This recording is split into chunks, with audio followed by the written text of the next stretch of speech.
प्रिया एक बहुत सुंदर सी बच्ची थी। वह अपने माता पिता के साथ पहाड़ों में रहती थी। प्रिया के पिता भेड़ बकरियों को चराने के लिए ले जाते थे। शाम तक वे उन्हें वापस लाते थे। इसके बदले में गांव वाले उन्हें कुछ पैसे देते थे, जिससे उनकी गुजर बसर हो जाती थी।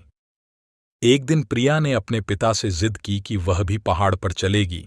उसके पिता ने प्रिया की बात मान ली, लेकिन उससे कहा, बेटी, मैं तुझे ले तो जाऊंगा, लेकिन तुझे मुझसे वादा करना होगा कि तू अकेली इधर उधर नहीं जाएगी। प्रिया मान जाती है। प्रिया के पिता उसे गोद में उठाकर दूसरे हाथ में लाठी लेकर भेड़ों के साथ पहाड़ों पर चढ़ने लगते हैं। पहाड़ पर पहुंचकर वे थक जाते हैं। पहाड़ों के पीछे एक बड़ा सा हरी घर का मैदान था। सारी भेड़ें वहीं घास खा रही थीं। प्रिया को उसके पिता ने कहा, बेटी, यहीं मैदान में तुम भी खेल लो, कहीं दूर मत जाना, मैं कुछ देर आराम कर लूं।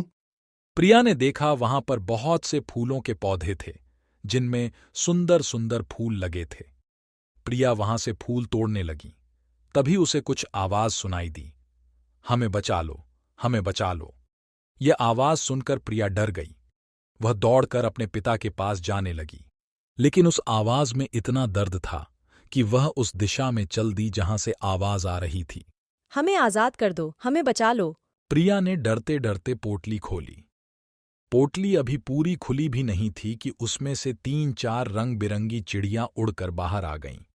प्रिया डर गई, लेकिन उनमें से एक चिड़िया ने प्रिया के सामने आकर कहा, डरो नहीं, हम तुम्हें नुकसान नहीं पहुंचाऊंगी। एक नीली चिड़िया ने कहा, हम दूर देश की राजकुमारियां थीं। एक जादूगर ने हमें यहाँ कैद कर रखा था। हमारे पिता से उसने हमें छोड़ने के बदले राज्य मांग लिया।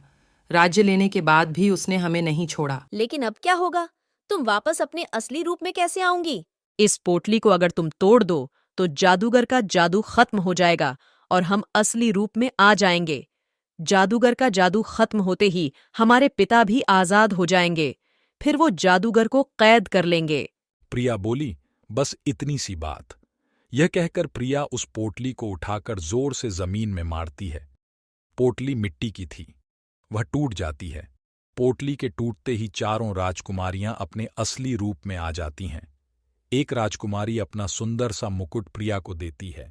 एक राजकुमारी प्रिया को अपने कपड़े देती है और उसके कपड़े खुद पहन लेती है। आप इस चैनल को सब्सक्राइब कर लीजिए।